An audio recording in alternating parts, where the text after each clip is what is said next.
Hatan mo na mo balay. Yes, sir. Ha? Thank you, sir.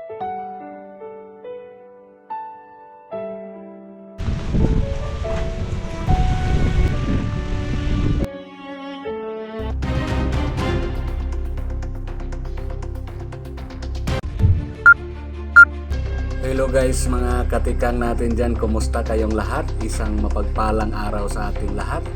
Sa mga nagsubaybay po sa vlog natin sa Mag-asawang Bulag, pasensya na po kayo. Ngayon lang tayo nakapag-update ulit sa ating pabahay sa kanila.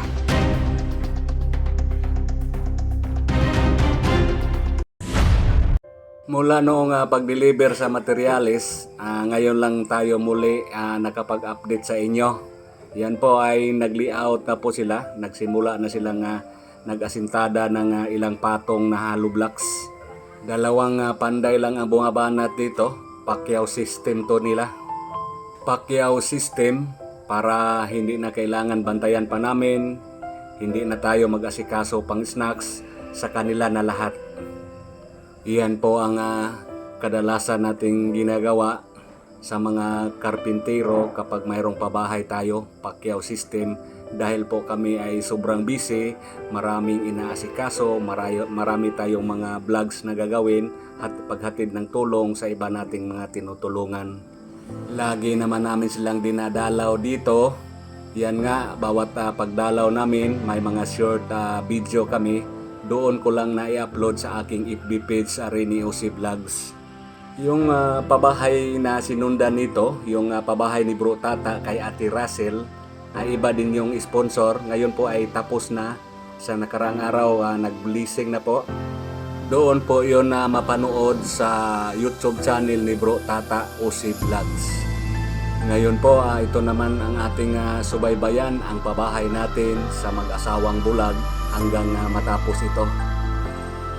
Shout out sa ating mga sponsors dito. Ang main sponsor natin dito ay ang Il Shaddai Family of Singapore. Nagdagdag konti si Ate Jovita at may isang anonymous donor. So nadagdagan yung budget namin. Buti na lang kasi lagyan pa natin to ng extension parang balkonahe.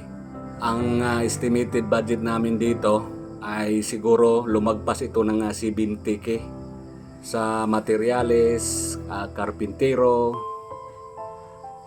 Doon sa babahay ni Bro Tata na sinundan nito ay lumagpas doon ng 100K. So ito po ay estimated lang mga 70K mahigit ito. May mga napanood po akong pabahay, gumagawa ng bahay, nag-vlog, isang vlogger na yung gastos nila aabot lang ng 40K. Ang ganda ng bahay, naka-tiles na, naka-metal cladding, may may sliding window. 40K lang, nako, parang pang-views lang yun. So yan po dito sa amin ang mahal po ng materyales dahil po sa mga nakaraang bagyo, lindol. So ang mahal ng materyales dito sa amin, napakahirap po mag-budget. Siyempre kapag nagmahal ang materyales sa isang lugar, mahal din ang mga karpintero. Sa mga baguhan pa sa aming channel ni Bro Tata, pang 89 na pabahay na po namin ito dito sa North Cebu. Pagkatapos nito, may kasunod naman na pabahay ni Bro Tata doon sa Malingin. So tingnan pa nila ang may-ari ng lupa kung papayag ba. Yan po, kami po ay laging nagpapasalamat sa aming mga sponsors, sa ating mga viewers, mga subscribers namin. Maraming salamat po sa inyong lahat. Yan, shout out sa mga laging nakasunod sa aming mga upload video. Shout out sa inyong lahat. Sa mga sponsors namin, sa iba naming mga tinutulungan, shout out sa Charity Ladies of Melbourne, Australia. Ang Law Sisters, shout out. Ang Novena Group of Our Lady of Perpetual Health sa New Jersey, shout out. Ni Ma'am Reggie De La Bina sa Chicago, ni Sir Steven sa Melbourne, Australia, ni Sir J sa UK, ni Sir Gerardo sa USA, shout out sa inyo diha sir. Kay Ate B, Ate Hero, shout out ma'am. Sir Arthur Manigo Jr. Yung buhangin natin. Shout out din ni Mami Ray. Buhangin at saka siminto. Kulang. So ito po yung update natin ngayon sa pabahay natin sa mag-asawang bulag. Nabubunga na po.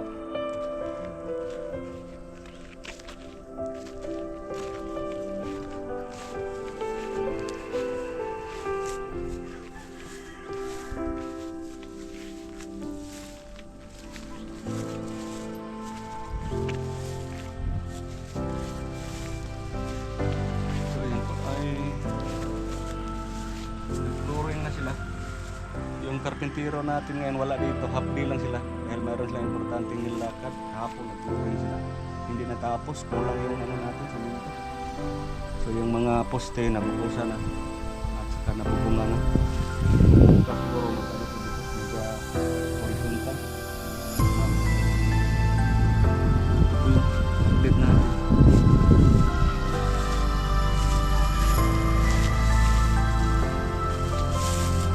Dito, gawan natin dito ng parang balkonahe dito para mayroong upo-upuan dito kapag maghilot sila mag-massage dito.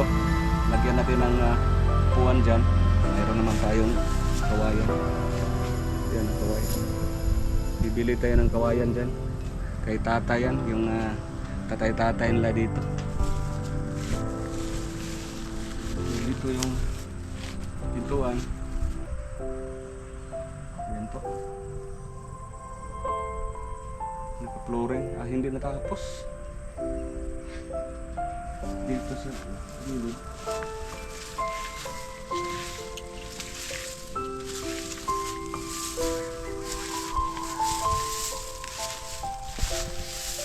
Dito yung septic tank natin. Magawa ng ano dyan. May pintuan. Saka may ano to, banggiro.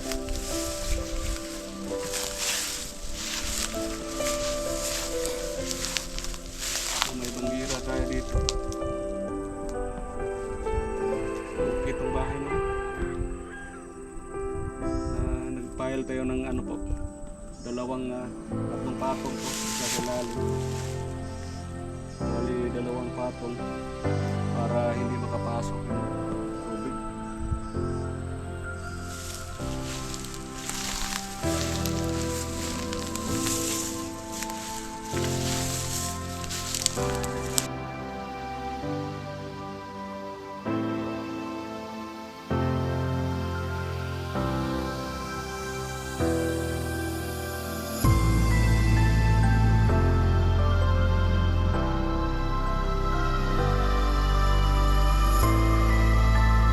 Yan po, may bubong na at naka-horizontal na sila, yung flooring malapit nang matapos. So kapag may malakas na ulan, so patuloy pa rin ang paggawa sa baba. Yan po, yan lang muna ang update namin ngayon. Yan, siguro hanggang Biyernes lang to, matapos na to. So tingnan natin kapag magawa na to ng balkonahe, tingnan natin kung maganda ba to tingnan. Sa ngayon, ang mag-asawang bulag at ang kanilang mga anak, nandoon pa sila ngayon, nakatira sa magulang ni Ma'am Ninya. Excited na yun sila na lumipat dito. So kunting kunting kimbot na lang, malapit na silang makalipat dito. Yan, shout out pala ni Ma'am DB Atanasio, ni Ma'am Eds Cacao Lagrio, shout out sa inyo, ni Sir Noel Imbong, shout out sa inyo sir, si Albert Apilado, sa lahat ng mga laging nagsubaybay sa aming mga upload video, shout out na lang sa inyong lahat, sa walang maraming salamat sa walang sawang suporta sa aming YouTube channel, sa ating mga sponsors, shout out sa inyo, ang El Shaddai Family of Singapore, shout out, daghang salamat, God bless us all.